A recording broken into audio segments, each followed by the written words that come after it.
I'm Matt Reynolds, and this is my podcast.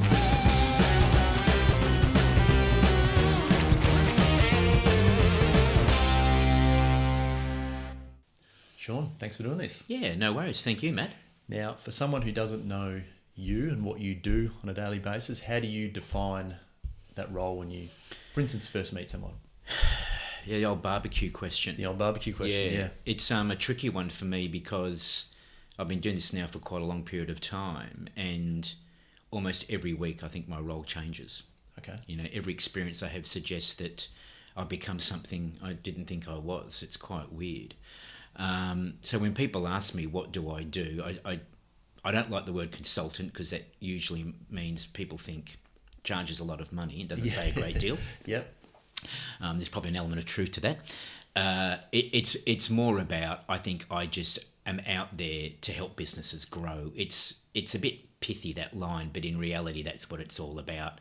Now that growth might be any sort of way or area, whether it's revenue or profit or people performance or talent management or team building. It's pretty much that, and I lay it in with that is being a bit disruptive, I think, within that notion of helping businesses to grow. So I like to layer in sort of a level of disruption for them, get them thinking a bit differently. In terms of their thinking you're talking about? Yeah.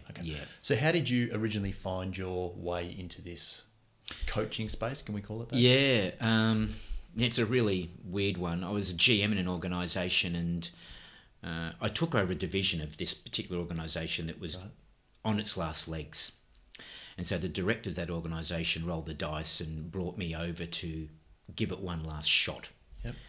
So I did that for 3 years, worked very hard in that 3 years, built in a succession plan for my 2IC to take over my role. The theory was I think people need to make themselves redundant, or at least aim for it. A sign of doing your job correctly? Yeah, and I decided that I needed to make myself redundant, and I had a 3-year plan.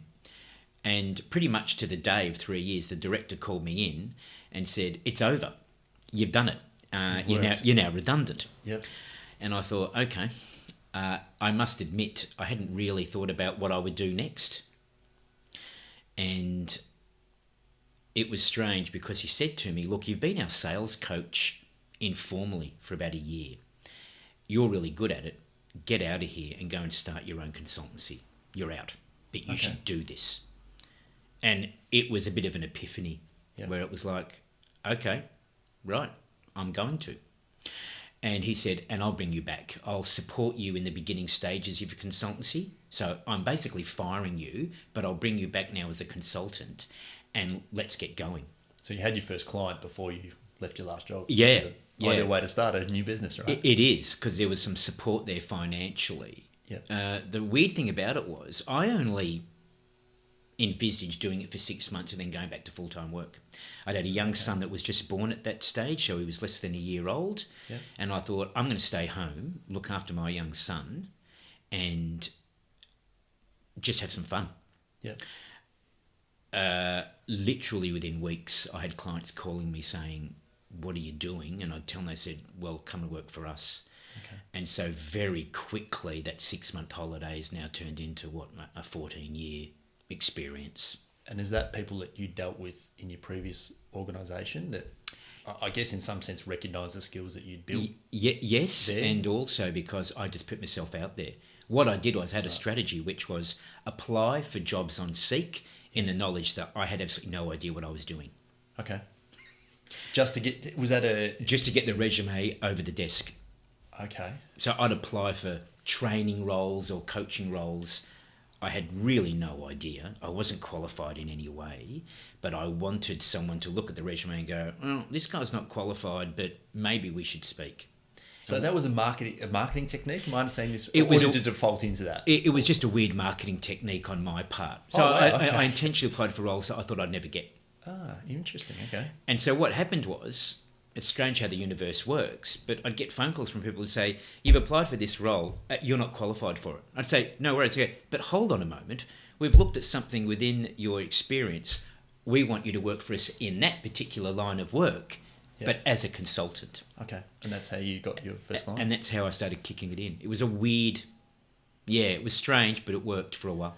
So is what you're doing now, is it any different to how you thought it would be back at that time in your life? Because obviously you've kept doing it, so it's something you enjoy or get something out of. So is what you thought coaching would be or that space, is it different? It is. To be honest with you, my background was advertising media. So I worked for the likes of organisations like Fairfax, for example. Yes. I thought my niche would be a sales coach in the advertising media space. But the truth of the matter is that that vanished fairly quickly. Not to say that I don't work in that space, I still do. I started to very quickly become involved in many other industries in many capacities and different ways that I never envisaged. So to give you an example, I've had 3 stints now where I was brought in as the sales manager, but as a consultant sales manager. So not on the books, paid as a consultant, not as an employee, but still managing a budget, still managing people, hiring and firing, meeting targets. I did 3 of those in this period of time, which I thought was highly unusual. And people in my role generally would never do that. Yes. But I've now moved into all sorts of, I guess, learning and development. So not just sales, strongly involved in leadership, strongly involved in business coaching, lots of stuff around behavioural profiling, emotional intelligence, conflict resolution, team building, and working with not just salespeople, but all sorts of other people in business. They don't have to be in sales. Yeah, it's been really weird. So in a typical week for me, I could be working in the veterinary industry one day, advertising media the next, construction building the next. And there seems to be no rhyme or reason for any of them. They just have all of a sudden, well, not all of a sudden, but I suppose over 14 years, just become apparent to me that I've got a skill set that can be replicated in many industries with many different sorts of job functions.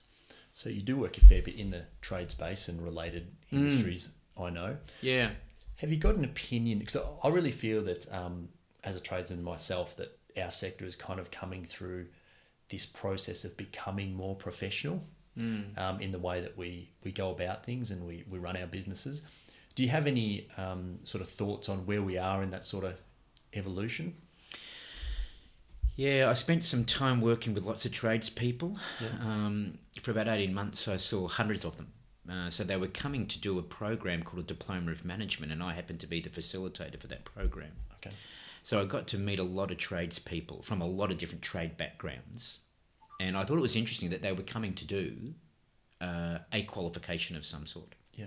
And what I found was that qualification they were doing was probably wrong for starters, but buried within that qualification was a real need for people to learn certain skills. Okay. And a lot of those were communication skills. I guess what we call that personal brand type stuff, the soft skills. To what degree are we effectively communicating with our internal and external customers? And I noticed that there was a movement towards, I know my job and I know how to do it, but can I get along with people? Can I get along with a client? Can I get along with a customer? Do I even know what I should be doing with that customer at any point in time? So the shift for me has been about, am I effectively getting along with people, building rapport and relationship? And I think traditionally tradespeople have not been effective in that space for all sorts of reasons, and not necessarily their fault either. Yeah. The movement towards that, I think, has been significant. It's probably one of the reasons why we have a lot of small organisations as opposed to a lot of big organisations in particularly the tradesman space, I would have thought, because collectively we're not maybe great at those skills or as good as other industries, I would suggest. Yeah, I'm not sure people out there in trade-based organisations, I think a lot of them are not particularly self-aware about what it is they're actually doing in terms of developing relationship. They tend to come out, they'll speak with you for a while, they might ask you a couple of questions, they leave and they send you a quote. And that seems to be the process and the delivery. Yep. I'm not sure to what degree they were aware enough about, you're in front of a customer, that's your moment. What were you doing then and there to increase your chances of getting that quote accepted? Yes. It's almost like they follow this formulaic process. It's quite linear, I think, when in reality they're actually dealing with human beings. So let's talk a bit more about that, because I know that you do some stuff about first impressions. Indeed. might be a bit of a lame question in some ways, but Yep. what's important in a first impression, and then how does that actually carry out? What do you need to do to ensure that you make a good first impression? Yeah, it's a great question, and it's one that's very relevant to trade-based organisations because it's one that I believe is not thought about. Yep. And by the way, when I talk about this, it sounds like I'm being critical. The reality is that for many people, why would they know? They've never been taught it. They've never discussed it. They've never had a conversation about Excellent it. point, yeah. They don't know. It's what I think a lot of these guys and gals actually work from what I call the unconscious incompetence level. I don't know what I don't know. Yep. I think there's some truth in that. And so my job is to actually help them know what they don't know, and then help them know it, and then practice it and master it. Yep. To the point where it becomes second nature. What we call these days conscious competence, and then unconscious competence, second nature stuff. So we go I'm to not sure meet it's second someone, nature. we don't think too much about it, but we do the right things to build the relationship. Yeah, and we want people to do it almost as second nature. Yes. But a lot of people aren't at that stage. They're often lower levels of learning in that regards. I'll give you a quick example based on your question there of me. You know, what is it about first impression? I'll give you a classic example. Before I came to see you today, I had to get my caffeine hit. Okay, and so down the road here is a coffee shop, and I went into that coffee shop. I expect that my experience is going to be the same for every coffee shop that I go into. You walk up, they say, yes, what do you want? I put in my order, they give it to me, I give them some money, and I walk out. Nothing remarkable about it whatsoever. And it just says to me I could go to any other coffee shop and get treated the same way. Yep. And that's standard procedure. This was weird this morning because when I walked in, someone said to me, what would you like? And I said, I need the biggest coffee I can get my hands on. And this guy who was standing there said, we've got that coffee for you. Right? I never hear that. Now you've got me in. And then he told me what he was going to make me. Okay. Was the barista that said that? No, guy who was on the counter, Okay. who clearly seemed to be the front man. Yep. The barista was next to him. And as I was waiting, he took my credit card. And when he handed the credit card to me, he goes, thanks, Sean. Stryker, you must be Dutch. That is mind-blowing experience because it never happens. So this guy has looked at my credit card, read my name, used my name, looked at me, and had this wonderful ability to very quickly get me in and make it work for me. What that means is I will go back there for my next coffee. Even if it's not so great, or even if it's too expensive, I'll go back. It's an interesting point, isn't it? Because sometimes the way that we deal with situations can actually negate the need to have a good product. I think that's negate's not the right word, but it can maybe cover up some of your shortcomings, give you something to remember. You're as opposed to the absolutely actual spot on. product.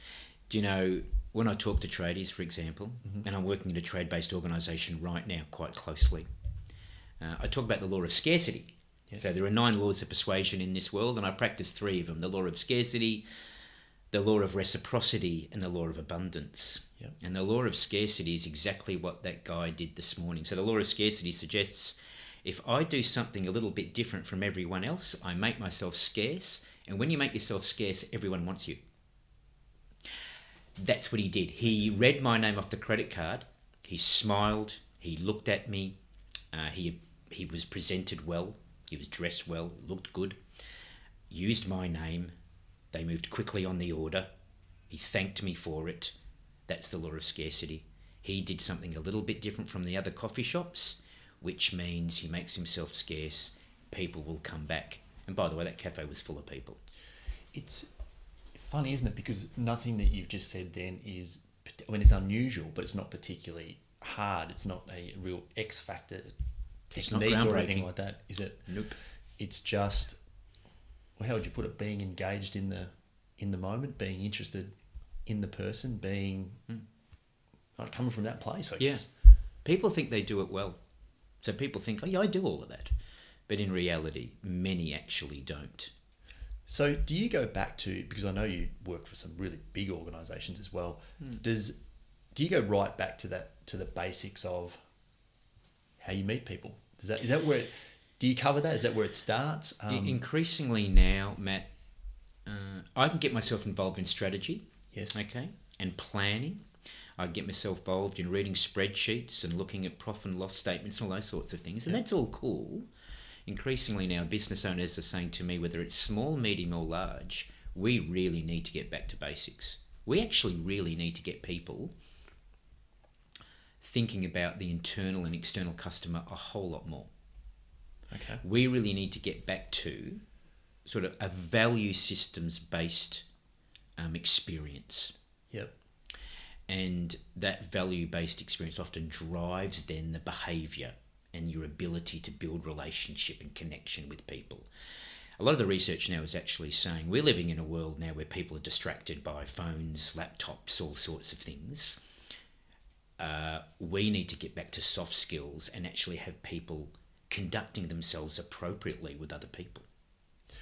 It's almost like as that happens, and I think it's going to go more and more that way, the basics just stand out so much more, don't they? Because there's also a generation now coming that are almost going to jump over that place in their lives where they learn those soft skills, as you spoke about, right? So they're going to become more and more important, and it's going to be easier and easier to stand out if you have that set of skills. You're right, and there are schools now in America that insist now that kids at the beginning of every school day shake each other's hands and say, how are you? How was your evening? And let's look forward to a great day today. And they actually are teaching kids how to shake hands, look at each other in the eye, and have a meaningful conversation. Yeah. That's now something considered really, really critical in a child's development. Yep, because it obviously plays out. You learn it early and you have it for life. It becomes habitual. Yes. And I think what we've got now are people who are not being habitual in these sorts of behaviours on a frequent, regular, consistent basis. And I tell you what, I'm getting a pool put in my backyard at the moment, which has been an interesting experience because I'm dealing with lots of tradespeople. Yes. How are they going? I think they sometimes forget that I'm the customer. And I think, and I'm dealing with plumbers, I'm dealing with electricians, I'm dealing with pool installers, I'm dealing with guys who are putting solar matting on a roof. Mm-hmm. And some of them are doing okay and are doing some good things, don't get me wrong. But you can clearly see that some of them are not actually being aware of how they're conducting themselves in that moment where they're meeting me. And they miss out on all. Yep. Okay. And they miss out on all of these things along the way, which in reality are very simple, but they're not aware of them and they're not doing them. Okay. And it would make such a big difference to me as a customer. And you've only got to go and talk about this at a barbecue on a Sunday. And what does everyone talk about? You betcha. All tradies are the same. The same thing, yeah. Yep. And everyone has a war story about that. And invariably, it's not so much about the quality of workmanship. It's not necessarily about the product or service they're delivering. It's actually about their inability to engage effectively. And what have you said that's been the most... has there been any moment you just like, I can't believe that these guys are doing this? By the look in your face, it seems like there might be several of them. But is there anyone that stands out as, if you're serious about providing a good service here, you wouldn't be doing that? Do you know... Okay, I think you've heard about this already, but I'm a big believer in the handshake. I have heard I've heard plenty of handshake stories from people that you've worked with. Yep. That is a critical component of building that, rapport is from the French, it means relationship, right? Yep. Making that contact with people is really critical.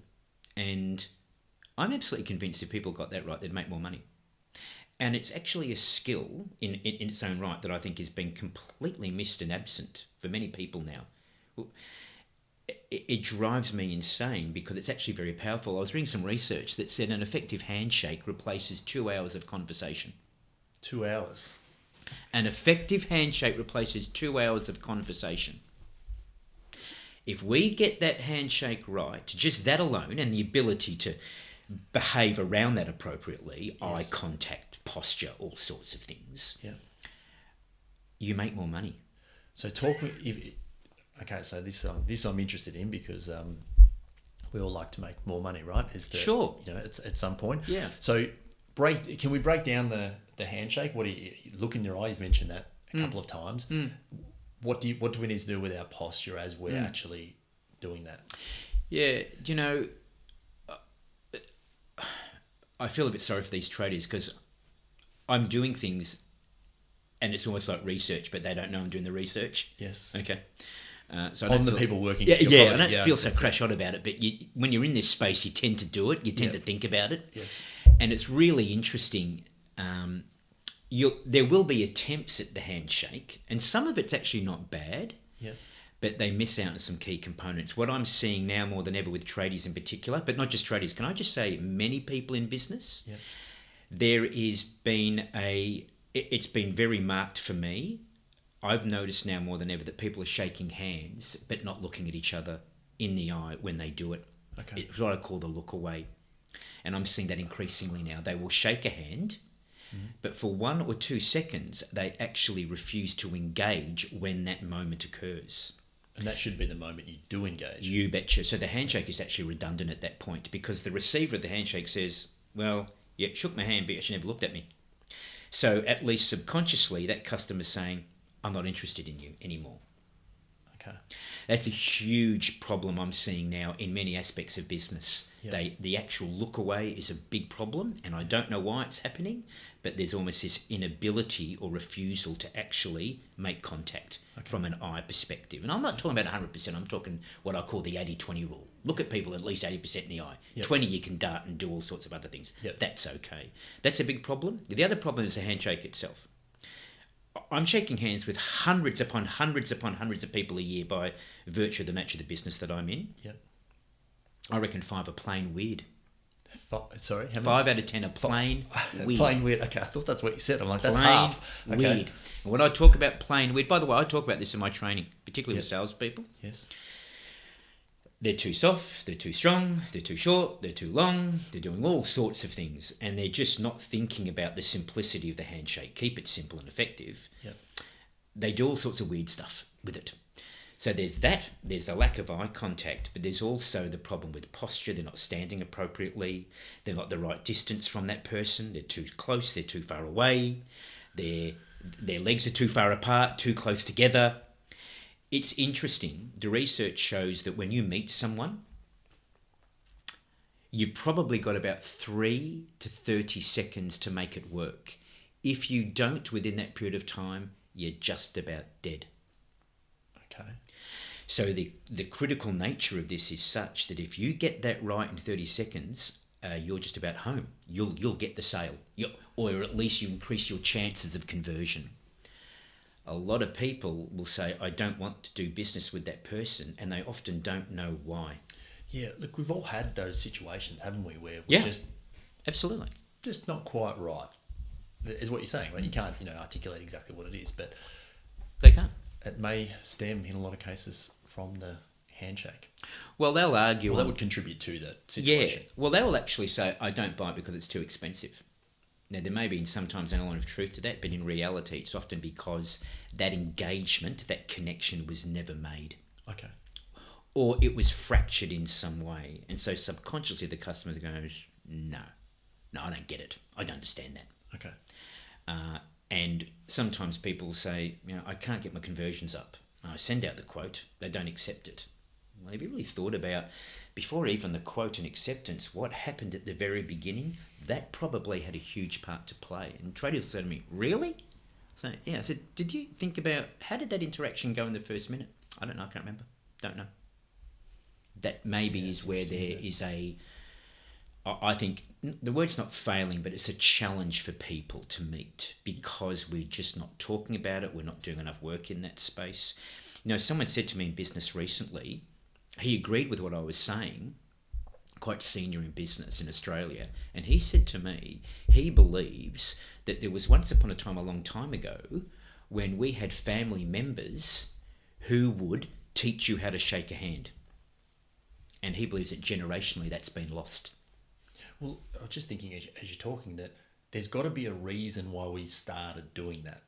It's not just something that we two people walked together one day and it just happened and everyone else copied, right? There must be, like so many things in the evolution of humans, if you go right back to the first handshake, it would have been something about connecting with this person. I'm assuming, I don't know, reading their how honest they could be or should be, get your feeling, about them right. Yeah. I guess it would go back to at some point, right? Yeah, it does. And I think, you know what, I still think that people like other people.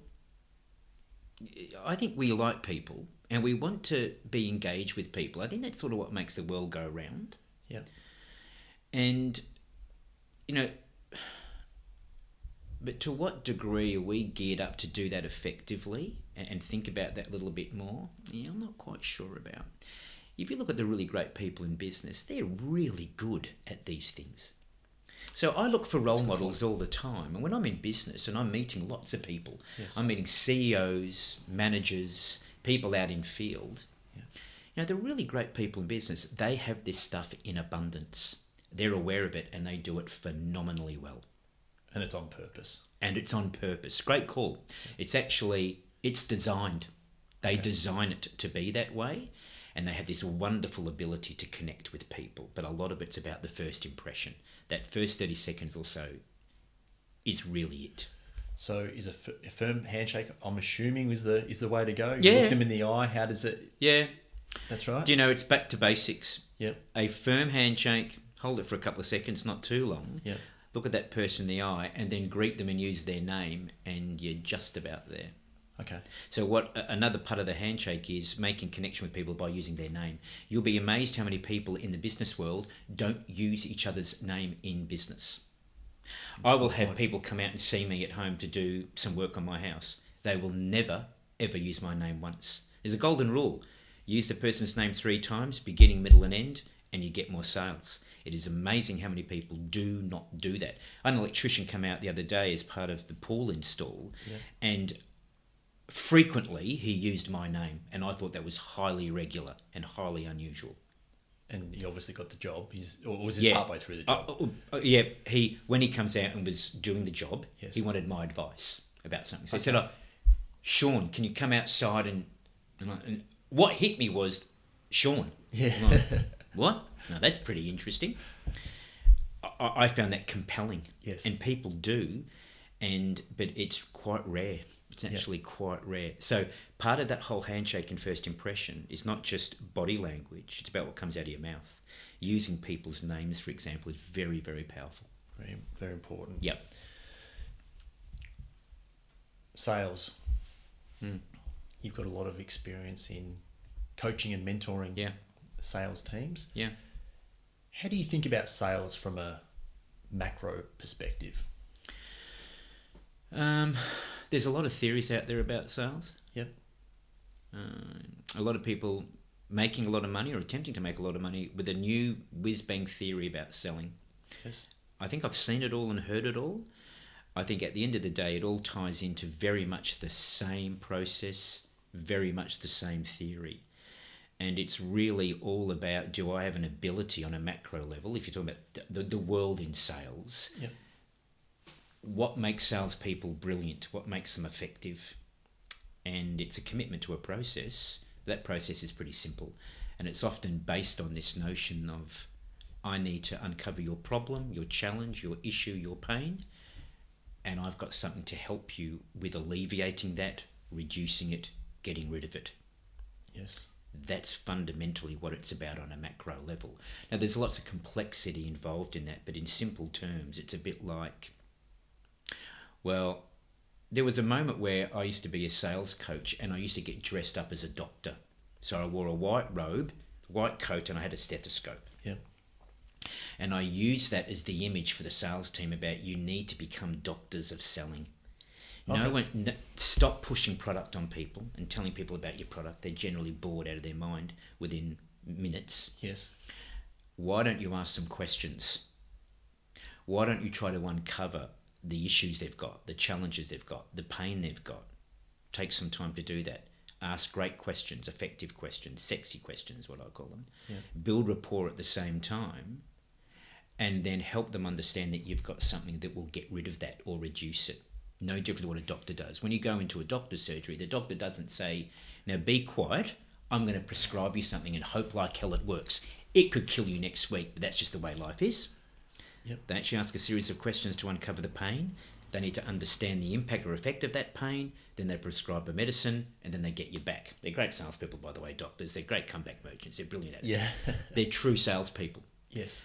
Therapists, psychologists, counsellors, absolutely brilliant salespeople, because what they do is that they ask questions and let people speak. Yep. And as part of that, they then uncover the madness for that person, and then they try to impact or affect that in some way on a positive level through their product or service. That's on a macro level. So yeah, it's a super easy way to actually remember it, right? I mean, I'm just thinking if you go to, in our case, to do a quote or whatever, you think like a doctor and ask questions first. That kind of makes you're kind of going to get roughly into the right sequence. You're absolutely right. And I've got people who still say to me, so I remember the white coat. Yeah. And I think about that when I go into a meeting now. We have too many people out there who are talking far too much. It's probably like I'm doing right now in this podcast. They should be talking far less and listening far more. And how you do that is through great questioning. And that really is, it's the killer punch. I'm not suggesting it always works, and I'm not suggesting it's the only method. Yeah. But by and large, on a macro level, I believe that's where we need to be. So is there a default set of questions, or how do you go about putting those questions together? That's a great question. You get lots of people out there who ask random questions, but with no real technique or framework around it. Yep. So when I talk about great salespeople are committed to a process, and they're also committed to a questioning technique that works for them. I actually prescribe a particular questioning technique, and it's all about uncovering the challenge or the issue and getting people to understand the impact or consequence or the effect of that challenge or issue. So I actually have set questions that follow that framework of questioning and that technique to then find out what truly is going on for that person, whether I have an ability to actually impact that in a positive way. Okay. So there are some really good techniques out there, but a lot of them are very complicated and complex. No. We need to break down to real simple terms. Yes. So I'll give you an example. I'll sit in front of a customer and I'll say, so tell me about some of the top, what are your top 3 challenges in business at the moment? And they will talk for hours about that. Yep. Just that one question alone is a question, I call it the problem question. Yes. Okay? They'll just start talking. And then I might say to them things like, or ask them things like, so you've identified you've got an issue here in your business. It's a problem or a challenge for you. Talk to me about the impact that's having on your business at the moment. Yes. They'll talk for another 2 hours. And that's what I call the E or the I. It's the implication effect question. I'll just give you an example there of 2 questions that are very powerful in getting people to talk and then to understand what they're doing and what happens if they don't do something about it. Yep. A lot of people I find in business, particularly small business owners, they have lots of issues or challenges, but amazingly don't think about them because they're caught up in the daily business life. And they say to me, I don't have any time to think about that stuff. And then when they sit down with me and we'll talk through that situation, a bit like therapy, they'll go, oh my God, I've just isolated 3 things I haven't done anything on or about. Yes. Now I need some help. Yep. Sometimes we need to help people understand their problems because we presume they know their problems when in reality sometimes they actually don't see them. Yeah, I read or heard somewhere once that before you can ever sell a solution, you first have to sell the problem, which is exactly what you've just said, right? Because yeah, correct.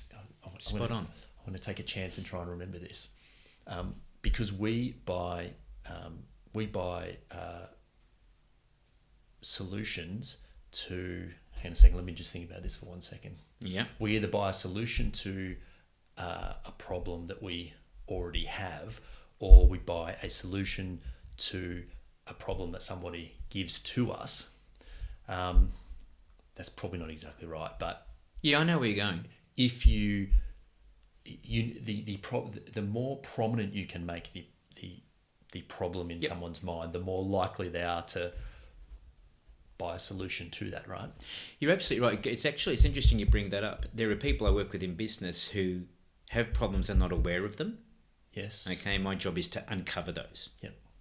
I sometimes, however, go into industries or organisations where I actually won't use the questioning technique. I'll tell them what their problem is already. Okay. And they'll say, is it? Yeah, I think it is. How do you know that? Well, by virtue of my experience in your industry, I think I'm pretty much on the money. And invariably they go, yeah, you're right. Yep. So that I sometimes, what's called the challenger model, by the way, in sales, but I sometimes challenge people with a problem that I'll actually provide them and not even ask them any questions about it. And that's another method, but you've got to be pretty good at that. You've got to know your industry and your market to be able to do that. Yes, and you've got to be, I'd assume in that circumstance, you also need to be very careful you don't come across as arrogant in the sale of that, right? So that's which is why, Matt, you need to build rapport and relationship at the beginning very successfully.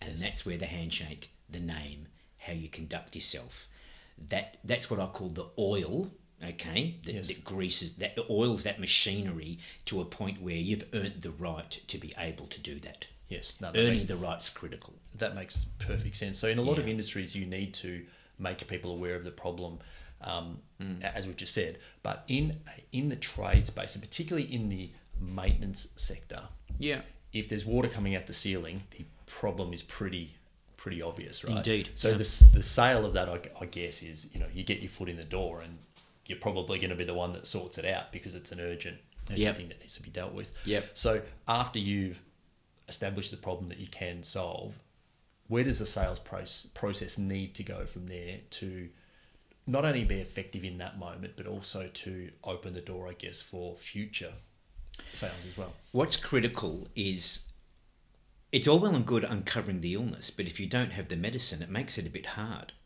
Or if you prescribe the wrong medicine, there are complications. Yes. What's critical from that moment is that if you have artfully uncovered those issues and challenges, it's all about the medicine you prescribe that's actually going to take it away, reduce it. So you need to prove to the customer that you can do that and the job that you do actually does it. Okay. And so it's all about evidence and proof. Customers now are screaming for experts who can provide the necessary evidence and proof to make it go away. They want more information because they're accustomed to getting more information now, right? Because, they can get it from anywhere. Well, it's in their hand. They walk around with it. Yeah. Right? If you can prove through your great work that you've solved that problem, reduced that pain, generally people will pay more for that. And they're more than likely to ask you back. And here's the killer punch. They're more than likely to refer you on to someone else. Okay. They will go and tell someone on a barbecue on a Sunday, you need to get Matt involved in your plumbing because this guy is all over it. Yep. He engages. He worked out my problems. Some I didn't know even existed. He did a fantastic job. There's the evidence. I'm happy to pay that amount of money. Whenever I've got a problem with my plumbing, for example, I'll get him back. And by the way, you should too. Yep. And that's often how it works. You take the price conversation out of the equation. Almost entirely. Forward, which is... Yep, a lot of research shows that people will... We believe that everyone fights on price in this world. The reason why they fight on price is because they know nothing else. Because generally what they get is not all that flash. Yep. So they're resorted to fighting on price. What else can they fight on? Yes. You'll find that research shows that people will actually pay more if all of those things are done well and you're an expert. They'll give you more money. They'll pay you more money. It's a bit of a change, isn't there, too, that we used to think about trying to keep what we do a little bit of almost like a secret, like that's our secret sauce. We don't want to tell who we're selling to or working for or whatever.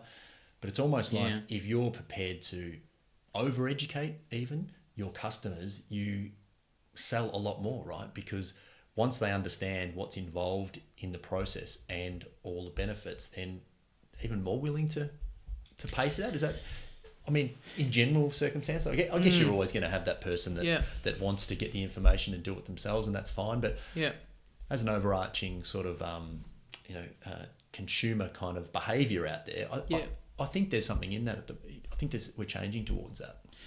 I think, you make a good call. People are hungry for information. Yes. My concern is it's not delivered appropriately.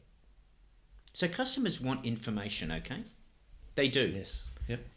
It's often delivered haphazardly or incorrectly, so the information has never really been absorbed. I'll give you a classic example. As part of this pool that I'm having installed, which is I don't know how much money I'm spending at the moment. It's unbelievable. Seems to be they always say the pool is the money pit, right? I can sort of see how that's working out. Yeah. But I'm paying it because I'm getting good work done. We had an addition made to the pool, which was a spa that's sitting next to the pool, right? Okay, yes. And it sort of flows in, and I don't know much about it. My wife organised this. Yes. And I'm glad she did because it's fantastic looking, and I think it's going to be a great addition to the pool.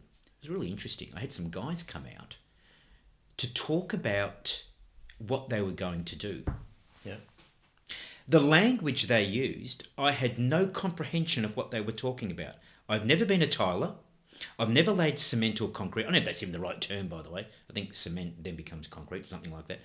It was amazing. And they said to me at one stage, so are you comfortable with this? And sorry, I don't understand what you've just said. They failed to recognise in some respects, or not even failed, because I think they did a good job in actually fixing the problem. I said, look, guys, I'm a visual learner. You're talking to me here with language I don't understand. I can't process that. I can't picture that. Okay. But what they did was they started drawing things for me.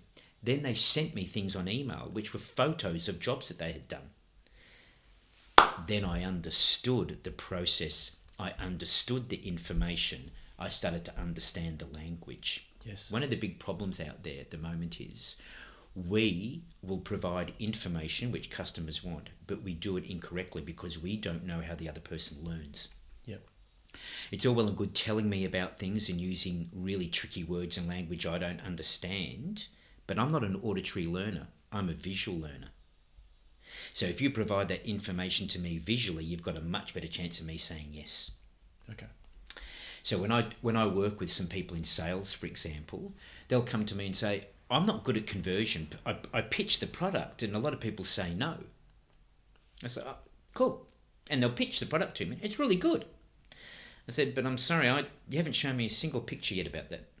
Why would I do that? Well, I'm visual, I'm not auditory. Or I might be kinesthetic, touch and feel. Yeah. Give me something to hold, play with, look at, and you'll increase my chances of saying yes. So there's a real issue out there about the dissemination of information and how we actually impact people's ability to learn. And in many trade-based organisations, almost all of their pitching of a product is auditory. They're ruling out a big part of the population. So how do you actually identify what sort of person somebody is? Because that sounds good in theory, but then if you're actually on site selling a product or service and talking to people, is it a quick trial and error? Do you talk and see if they respond, and then do you let them hold something and see what happens, or do you draw something? Or how do you get to that? Yeah, there are a number of ways of doing it, and it's quite complex at times, by the way. This is just something you don't learn overnight. Yes. Often in the rapport building stage, I'll get people to speak to me, and I'll say things, and they'll say things like, oh, I hear what you mean. Okay. So again, it's in the setup. Hear what you mean? I now think they might be auditory. Yep. Or they might say, yeah, I feel like this, or I feel this way. Probably kinesthetic, touch and feel. Yep. Or they might say, yeah, I see what you mean. Yep. By the way, I actually say to a lot of people now, why don't you ask the customer how best they learn? It'll blow their mind, because they will have never been asked that question. So sometimes, often when I sell to people, my own consultancy, and I sit in the room, and it comes to me perhaps talking about what I do, which I'm sometimes completely bored with because I've said it so many times. I'll actually say, hey, tell me about what's the best way of getting this to you? What's the best way of me imparting this information to you? Are you a visual learner? Would you like me to show you something? Is it all through your ears? Do you want to hear more of it? Do you want me to give you things that you can touch and feel? They'll actually tell you how they learn, and then I will tailor my presentation along those lines. So how do you learn? That's an easy question to ask. How do you learn? And you know what? Most customers will say, oh, yeah, I like to see things. Can you show that to me? No problems at all. Yeah. No, don't worry about showing me. Just can you give me something to play with? Or touch and feel or look at? If we're talking about pool installation, can I touch and feel the tiles that you're talking about? Yeah. Can you show me a picture of the tiles that you're talking about? You know, all of those sorts of things. Yeah. Ask people, just be honest and say, hey, I'm not sure how you best learn. Can you tell me how you best learn? It's very, very powerful. And there would only be 1 in 100 that would ask that question. And that one probably gets more conversions than the other 99. I'm assuming probably you can ask, would you like to come and see this, or would you like me to explain it to you? There you go. Different way to the same answer, right? Exactly. Yep. You can actually build up different ways of doing the same thing, Yes. asking it in a different way, but still uncovering what you really want. Okay. Yep. You must have met some really good salespeople in your time. You mentioned the personal interaction being a sort of a key component of that leader, CEO. Is there anything that really stands out in these good salespeople? I mean, if you go to the top of a public company or whatever, do the top 5 salespeople all operate or all have some things in common? I'll answer it through some research. I do quite a bit of work around a piece of research from a company called the Objective Management Group, and what they did, they did some research into what makes great salespeople great, Okay. and mediocre salespeople mediocre. Yeah. And you might find this statistic interesting. They worked out that of all of the population of the people they measured and spoke to and interviewed to try to uncover what was really going on for those salespeople, they believe that 74% at best were mediocre. Okay. And 26% were the ones that made the money, of which 6% were the ones that were the real high flyers. Okay. And in my experience, salespeople that I work with, I would say somewhere between 6 and 7 are okay. Percent. Average. Yeah. I then work with a couple who I think, boy, oh boy, okay, there's something about you. And there's usually probably 1 out of 10 where I think, wow, you've got it. And I'll go back to the research to illustrate this point. When they try to work out what were the factors that separated the 26 from the 74, they came down to 4 factors, and it was outlook, desire, commitment, and responsibility. So when you ask me a question like what makes them great, this is what they were saying. They've got a great outlook. They wake up in the morning, and regardless of what's going on in their world, I'm happy to be alive, and I'm going to get in the car, and I'm going to go and have some fun and enjoy the day. Yep. Regardless of what's going on in my world, whether it be professionally or personally, I have a positive outlook on the day, the people I'm going to meet, what I'm going to do. Desire refers to desirous of success, of a win. At the end of the day, I want to be able to drive home and say, I achieved something today. I got a win. I got a sale. I got a second meeting. I got an appointment, whatever it might be. The commitment was a commitment to a process. I've got a process that works, and I work that process. Doesn't mean to say I don't vary it or change it, but I have a theoretical framework to what I do. Yep. Doctors have that, for example. That's why they go to university. The interesting one was responsibility. Regardless of what goes on around me, I am the only person responsible for my success or my failure. I can't blame anyone else. I can't blame a boss. I can't blame a partner, my kids. I can't blame Donald Trump. I can't blame my football team. At the end of the day, it's what I call 3 o'clock in the morning thinking. People wake up at 3 o'clock in the morning. Why? Because their subconscious is saying, wake up. I've got something for you. Now, when you wake up at 3 o'clock in the morning, you are truly on your own, regardless who might be in the bed with you. You're truly on your own. That's true. Yes. And we call it 3 o'clock phenomenon. In those moments is where your true responsibility lies. I can't blame anyone for anything that's going on. It's about me and making sure I do it. I'm responsible for that.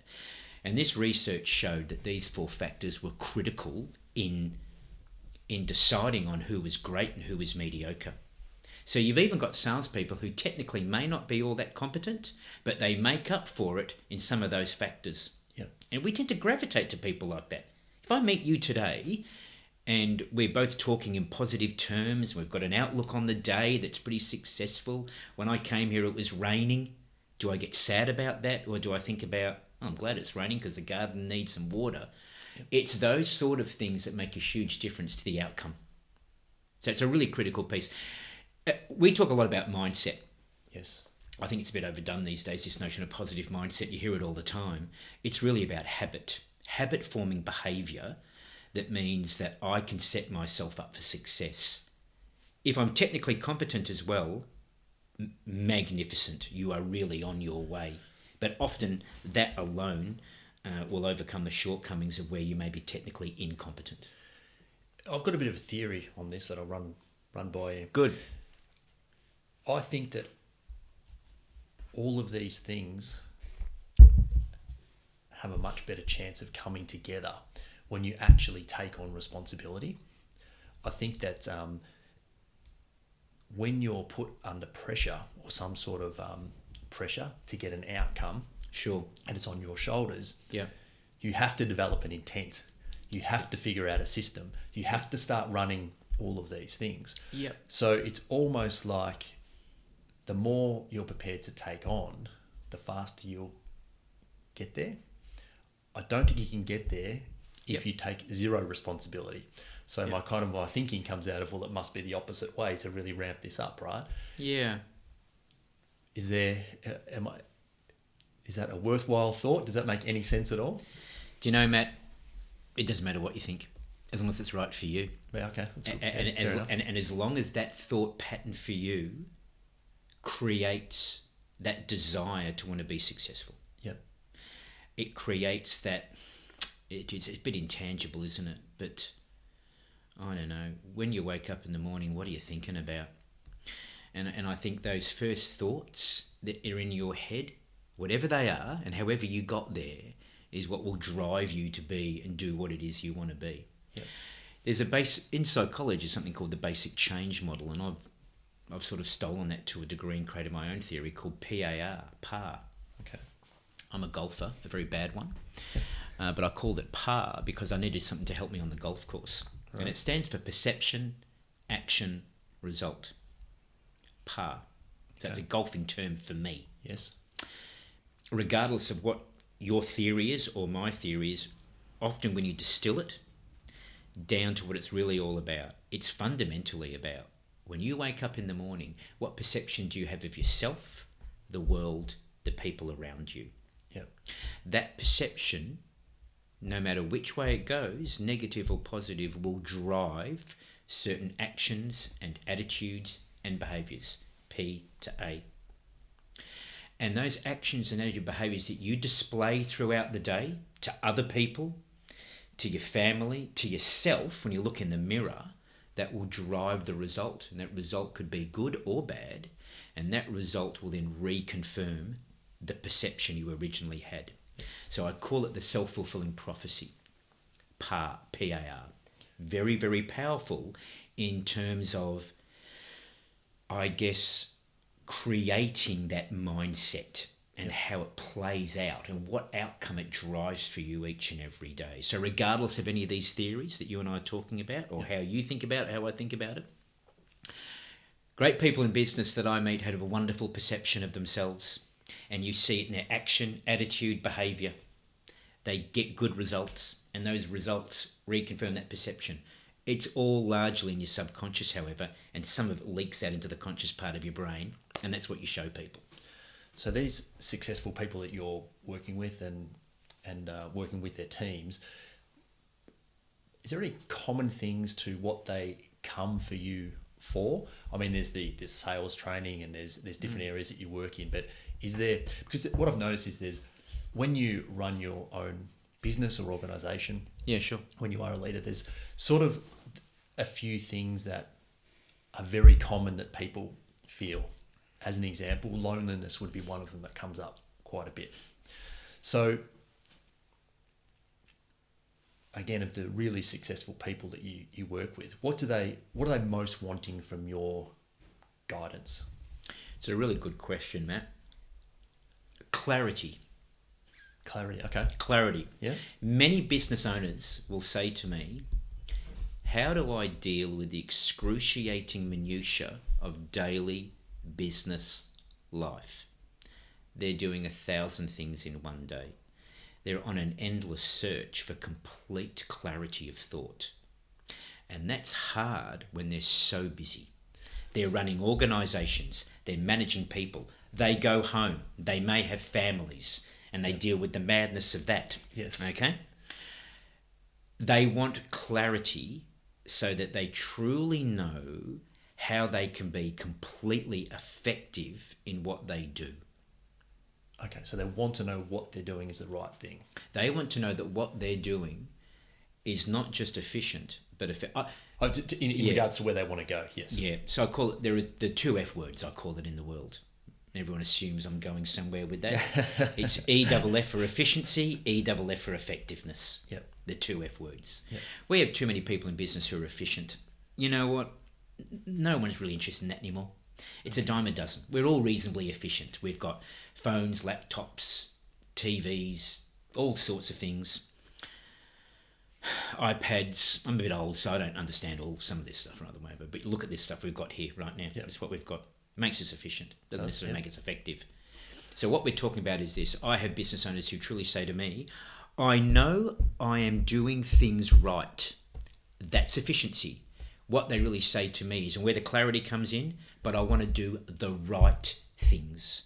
And that's effectiveness. Yes. And they're looking for the clarity of that. That is ultimately what many people in business are searching for. And it's not always easy to get. That was going to be my next question. How do you... What path do you go down to work out if you're being effective or not? Because there's, of course, got to be degrees of effectiveness. No doubt. Right? So if you want to become effective, more effective than what you already are, yeah, what's your advice on becoming more effective? And I know that's probably a big question, but... It's a huge question, but if you link it back to what I said earlier around, as the very basis of it, psychological. That effectiveness will only come through perception, action, result. The power of your own self-perception will drive that effectiveness. Yeah. When people don't have a very strong perception of things, it often means it reduces their effectiveness. So we've got to come back to the psychology of it. I can give all the tips and techniques and, not like the word tricks, but theories and concepts. Yeah, that's all cool. Yeah. But at the end of the day, it's all about, as a baseline, the psychology of how you adapt to things throughout the day that will drive your effectiveness. Yeah. We've got to come back to mindset, but we've got to come back to the perception of that. That's actually where it starts. So when I work with business owners, I'll spend a day with them talking. Yeah. And almost always it's psychological. It's not strategy. Yes. It's not planning. It's not business planning. It's actually about perception of things and how do you arrive at a moment in your life where you go, you know what, I've got a pretty good perception about this. And then it kicks in the effectiveness through the appropriate action, attitude and behaviour. So I have a question that I often ask about the ability to get more done, because some people can run countries, other people can run, as I say, 7 minutes late for dinner, and it throws their whole week out. So how do you think about that in order to get more done? So what you're saying is it's the perception you have of things that happen to you which will determine where you end up. Completely. Which spins into this, I'm just envisaging a wheel, this self-fulfilling almost prophecy yeah. of what you become, as a human being, I guess you'd say, in the long run. And you're right. And, many of your listeners, for example, have probably read the book 7 Habits of Highly Effective People by Stephen Covey. That first habit, which is, it's all about proactivity versus reactivity. Yeah. Yeah. To me, for many people in business, that's the starting point to effectiveness. Now, there's a lot of psychology involved in that, by the way. But how do you get more done is by being less reactive and more proactive.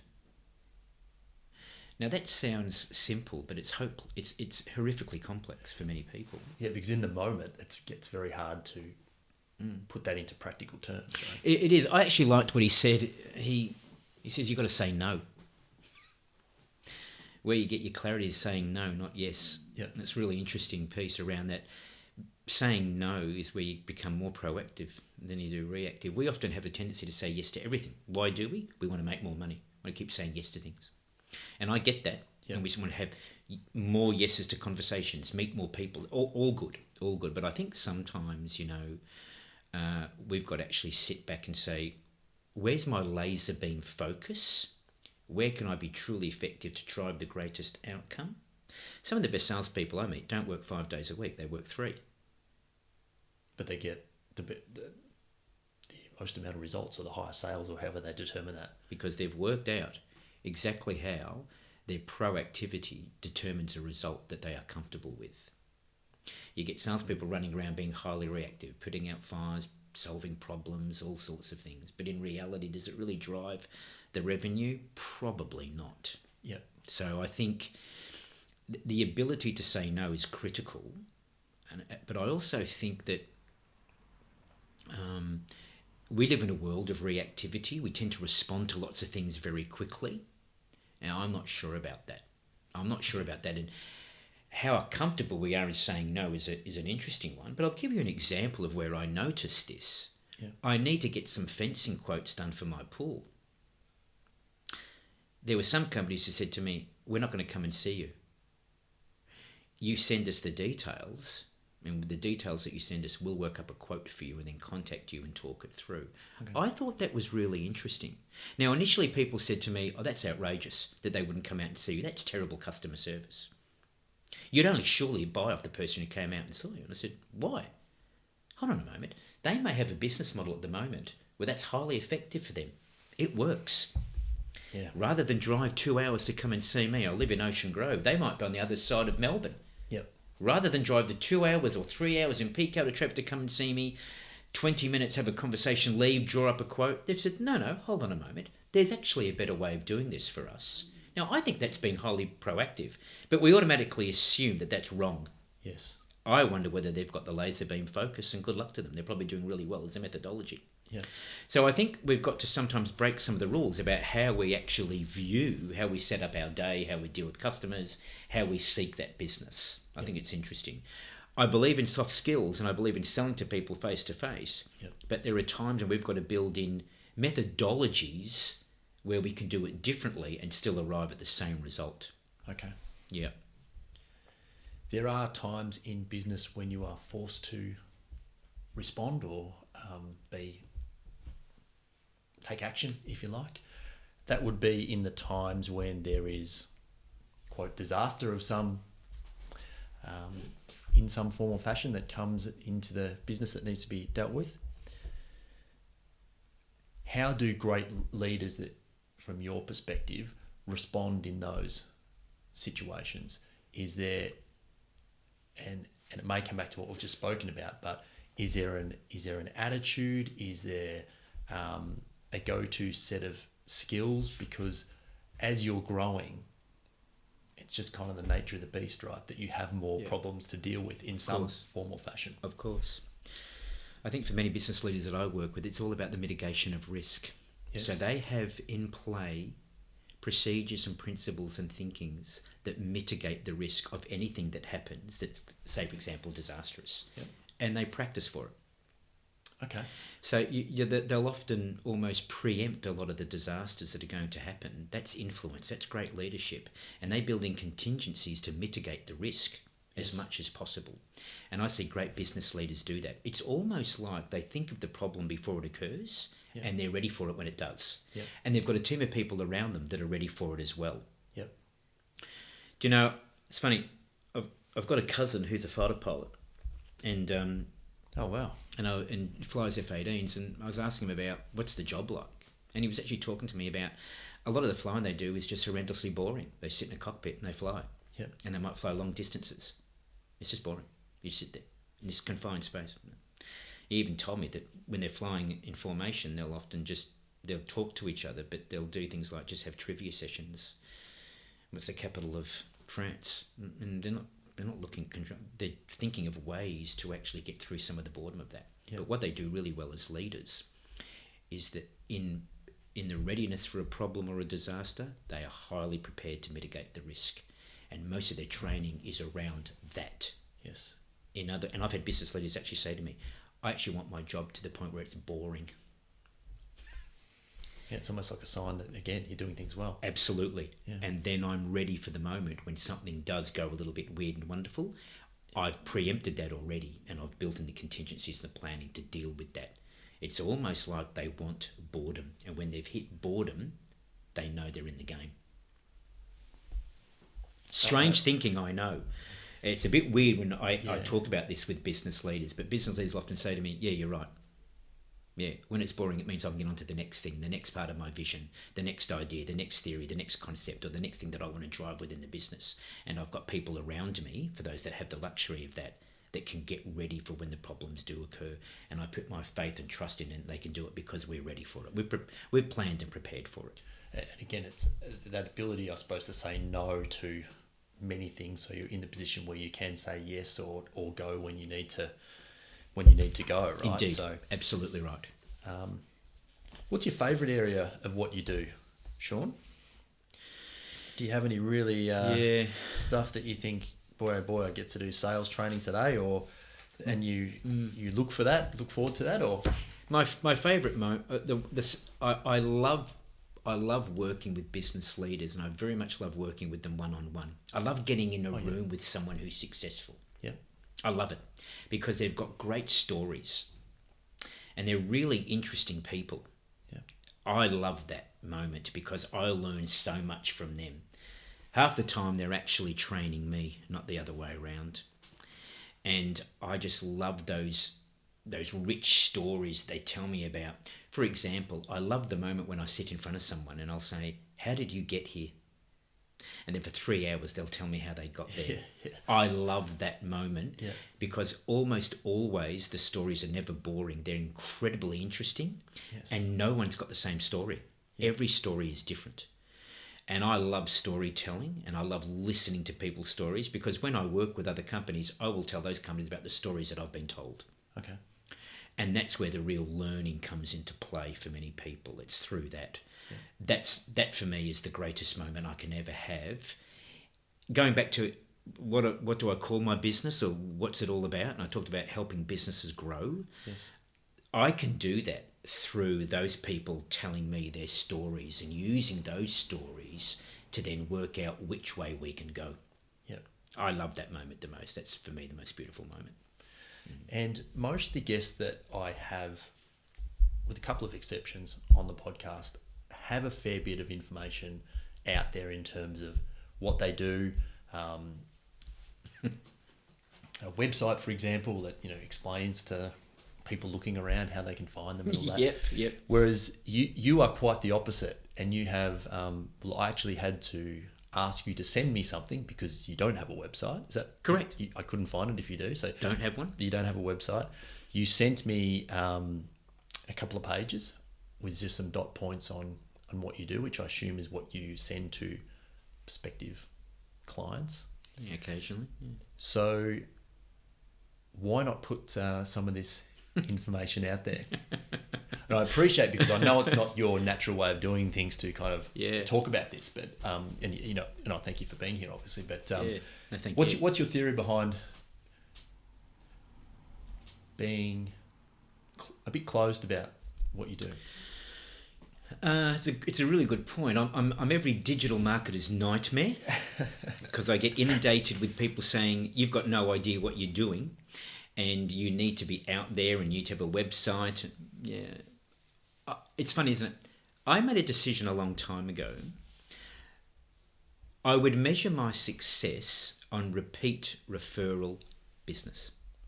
Okay, that was the methodology I decided upon. Yep. Why did I do that? Because some of the very best people in my industry, no one knows exists. They get more work than they can ever care to imagine, and you can't find them anywhere. And I just decided,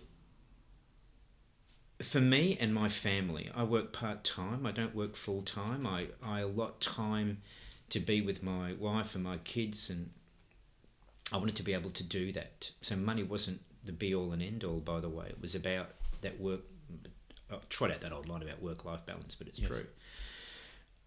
I wanted to be able to get myself in a situation where if I did a good job for someone, they would tell someone else. Okay. And if I did a good job for someone, they'd ask me back. Yep.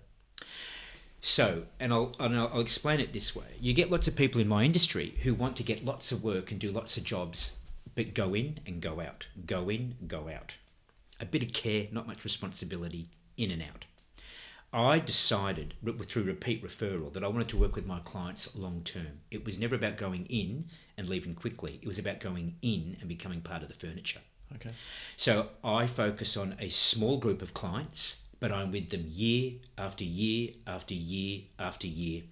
And I get to know them intimately. I become part of them, and that's where I derive my greatest result. When I get phone calls from people who say, can you come in and do something for me for a day and never again, I balk at that completely. Okay. A, I don't believe it drives an outcome or result. And two, I don't think it's meaningful. To me, it's all about that repeat referral drives long-term loyalty. Yes. Between me and the customers that I have. So I'm working with customers now that I've been working with now for 9-10 years and continue to do so to this day. Yep. And for me, that's off the back of doing a really good job for them, wanting to help them, desirous of helping them, producing an outcome, and I guess hoping then that the way the universe works is what I call the law of reciprocity. I talked about 3 laws of persuasion. I talked about the law of scarcity with you. There's a wonderful law that I practice, and this is really my marketing approach, which drives digital marketers absolutely insane. And that is this. If I do a good job for someone and they see value in it, it is suggested that they will return it in kind in some way, whether you know it or you don't. Yep. If that pool installer does a great job for me and I see value in it, it is highly likely I will tell someone else without him even knowing, go and get that guy to install that pool for you. Don't go anywhere else. That doesn't require advertising and marketing. However, I accept the fact that there's a lot of great stuff about websites and advertising and marketing. I've just never gone down that path and have chosen not to. Doesn't mean to say that I might not move into that space. Yep. It's held me in good stead, however, just to be a bit old-fashioned around if I work hard for you and you see a result, you'll bring me back. Because you've been pretty diligent in the way that you've actually set your work-life balance, as you said. Yeah, sure. And you only work part-time. Yeah. So is it 2 days a week? Is it 3 days a week? Can you vary that?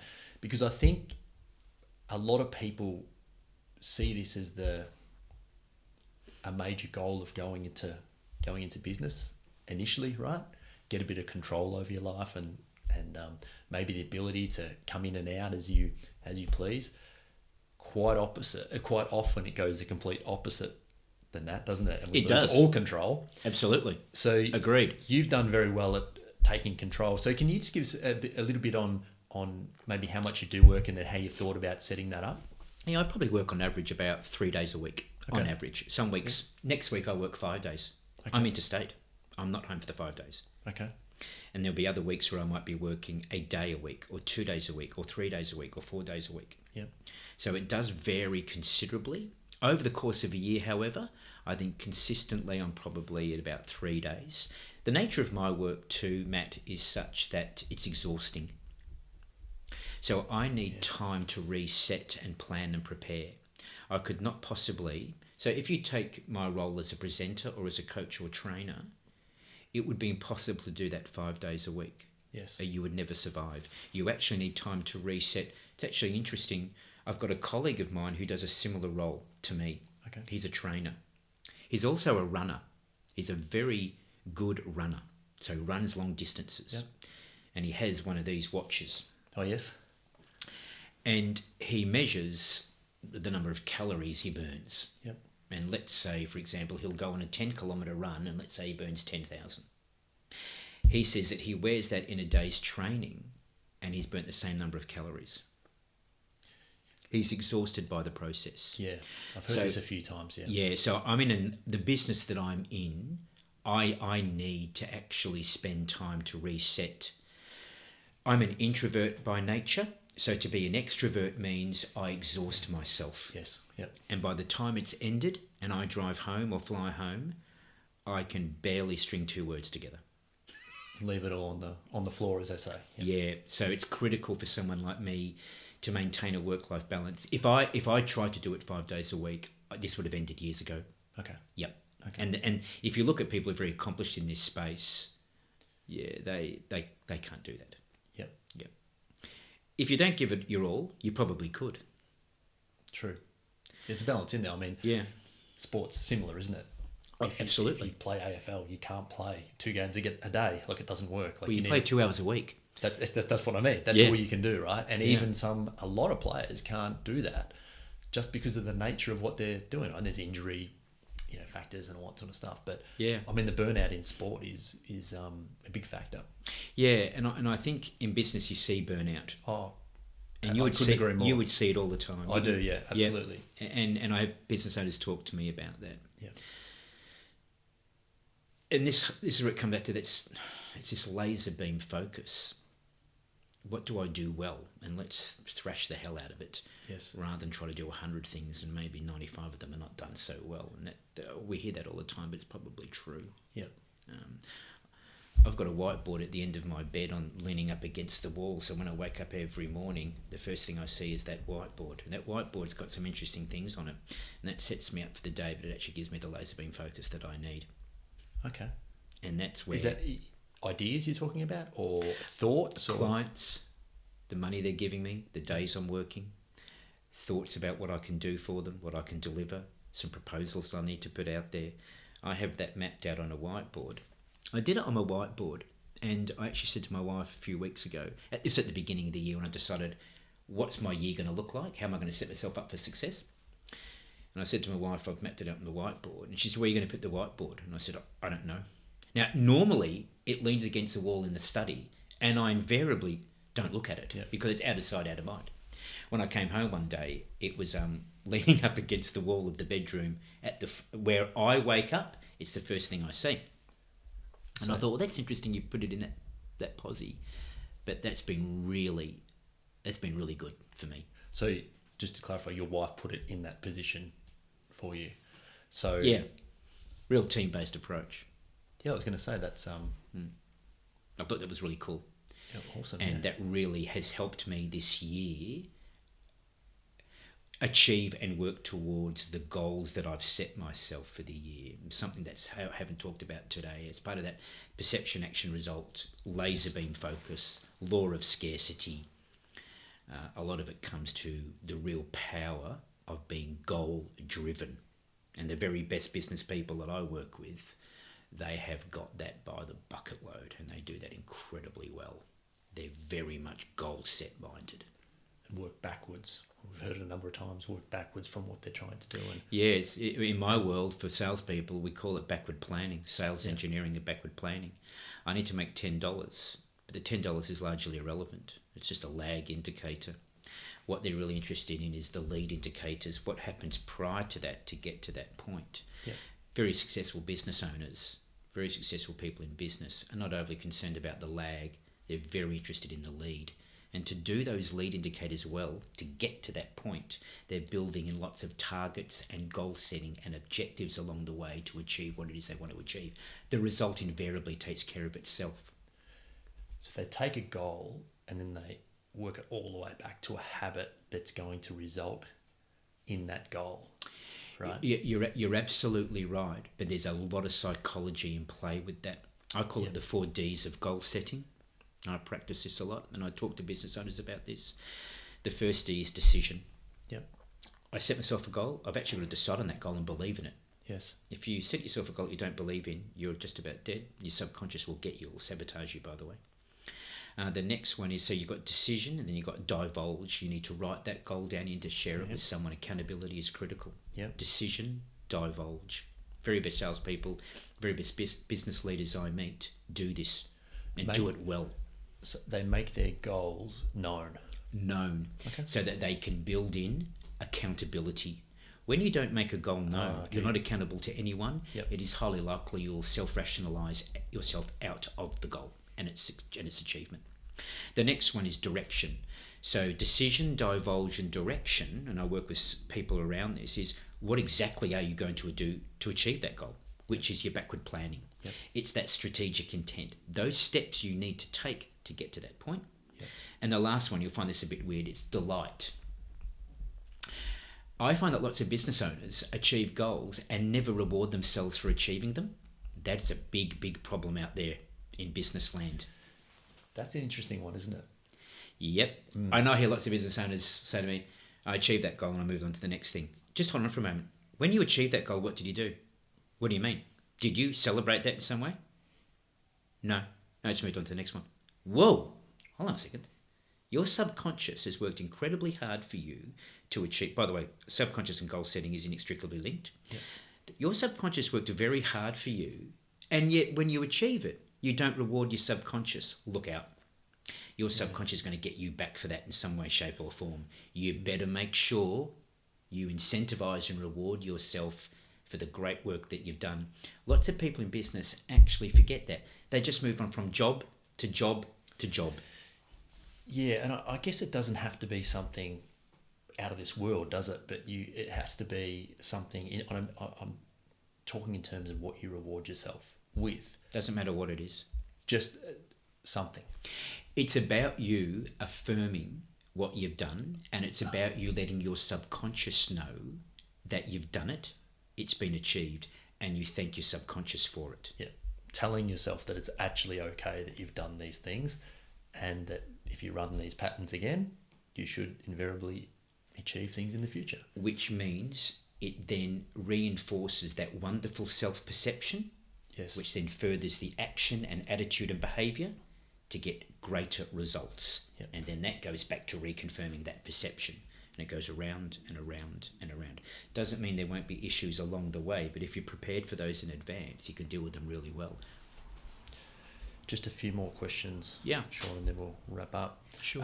If you could click your fingers and have it all achieved in the next 10 years, where do you see yourself sitting? Are you still working in organisations? Are you still training people? 10 years from now? Yeah. Well, that means I'll be nearly 63. It's a really great question. Do you think, Matt. well, maybe It's I'll ask really this question. good question. Do you think that far in advance? How do you set your goals? You mentioned your 1 year goals. Yeah. So the 10-year time frame, is that something that you do or don't look at? No, I don't. For myself, and I appreciate that other business owners might look that far in advance. Yes. The nature of my industry is that I work to about 12 months ahead. Okay. I work in a very volatile industry. Yep.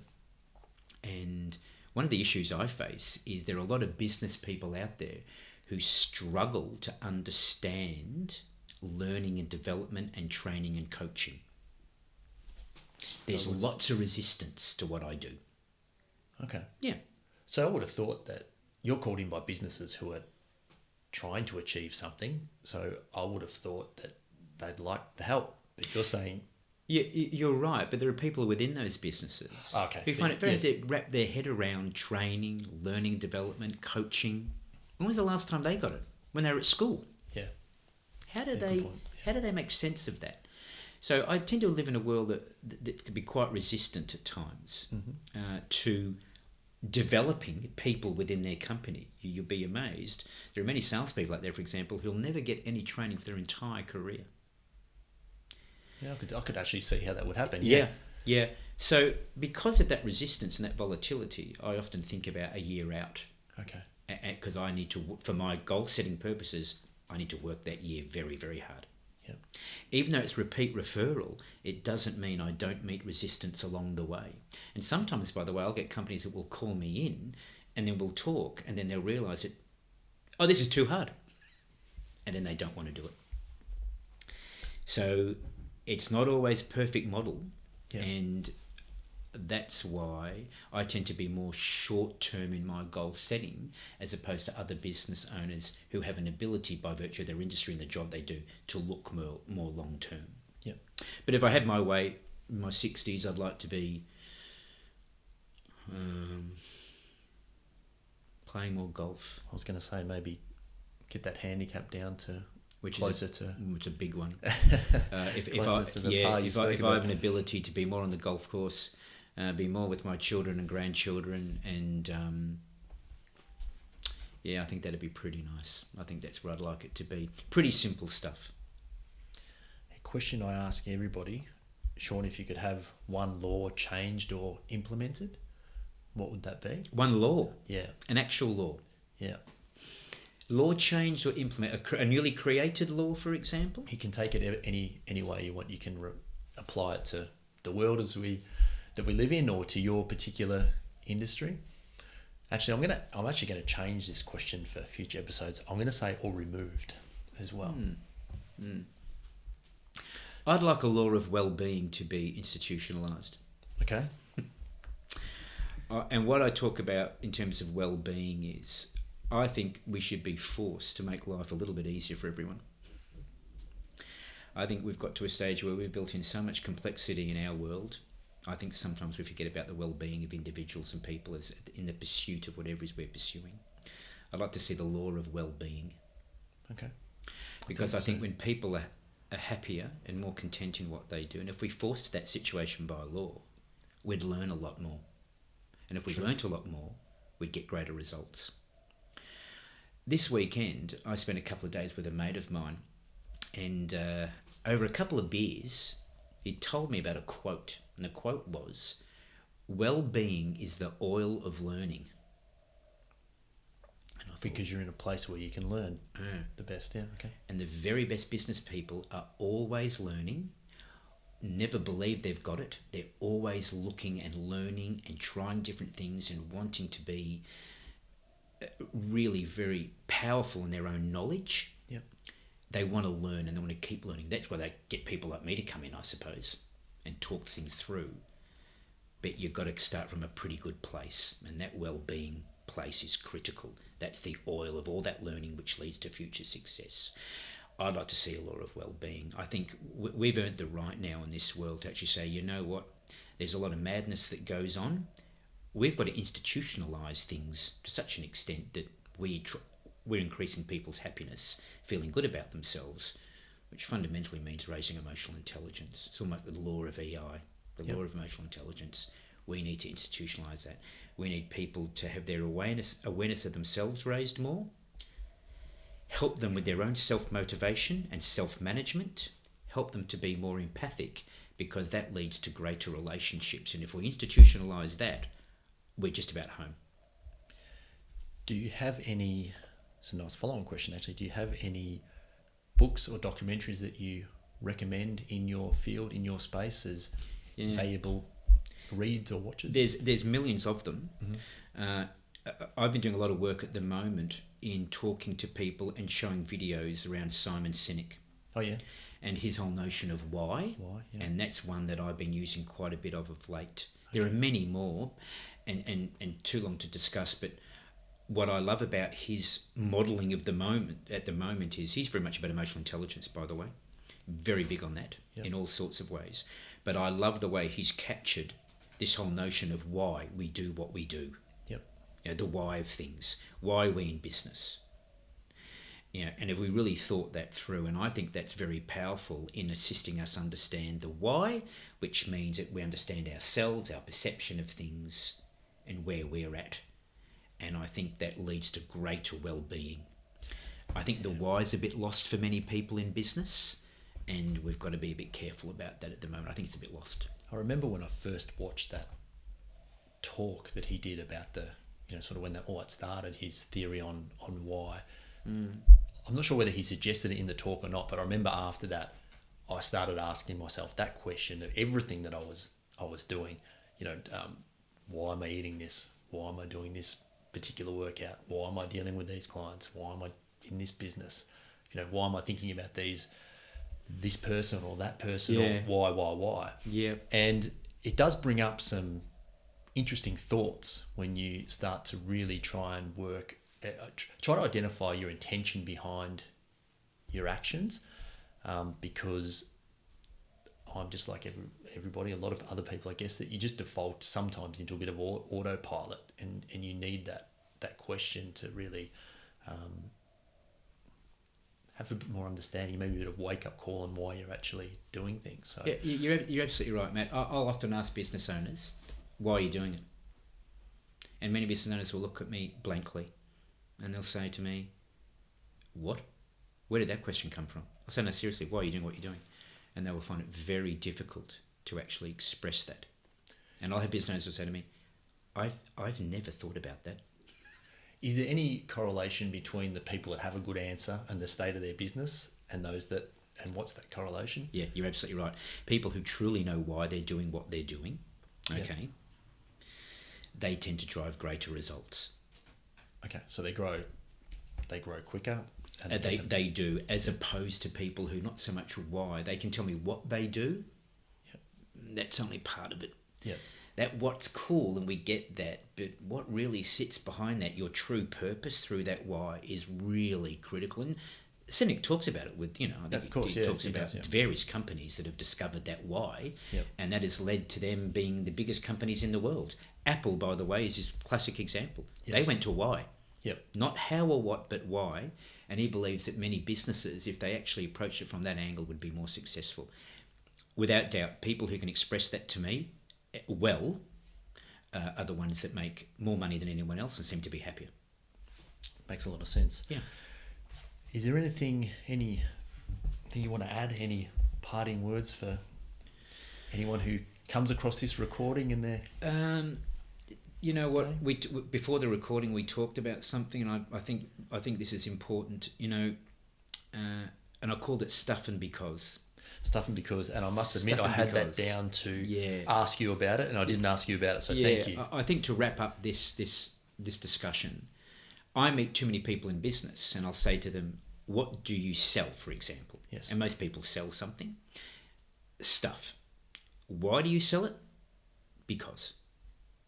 And that's about as far as the conversation goes. I love working with business owners who don't talk like that. It is stuff and because, but they can take it further than that. It's more than stuff. It's more than because.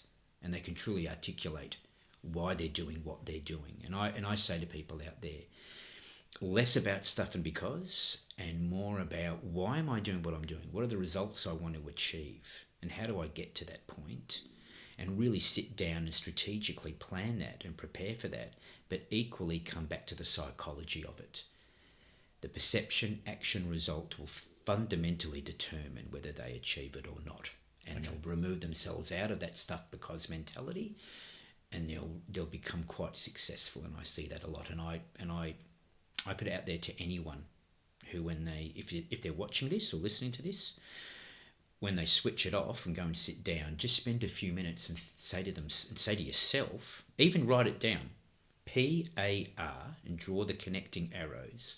Where am I at with my perception, action, result as it currently stands? That will be a really powerful moment for them, for the listeners, in terms of understanding what then drives them from there and being highly effective. And if someone does want to track you down because you don't have anything available. Now, I know that you, and I can take this out if it's not appropriate, but I know you do have a LinkedIn account. So I am on LinkedIn. You can find... you can find me on LinkedIn. Okay. Yeah, lots of people make connection through LinkedIn to me. They'll send me, what do they ever call it, an in-message, whatever it might be these days. Yes. So Sean Stryker on LinkedIn, absolutely. Also, a lot of people send me emails, so it's sean@realitysales.com.au. Okay. So sean@realitysales.com.au. I'll put that in the notes. Yeah, a lot of people actually send me emails as well, but generally people will at least find me on LinkedIn, and then they will call me on my mobile because it's on LinkedIn, send me an email. That's generally how it works. In the absence of no website, no social media presence. Some people, by the way, make connection with me on Facebook. Oh, there you go. Facebook. So at least I do that. That's good. And, I didn't know you had Facebook. And they'll find it that way as well. Awesome. Yeah. Cheers. All right, Sean, I'm going to let you get back to your day. Good on you, Matt. Thank you for your time. Thank you for carving out a bit of your day and having a chat. And I hope I've, for the listeners, effectively picked some valuable information out of your... Loved your questioning, and thank you for your time. I enjoy these times. I've learned as much from you as I hope you've learnt from me, and it was really good, really powerful moment. Certainly have. Cheers, mate. Thank you. Thanks, cheers.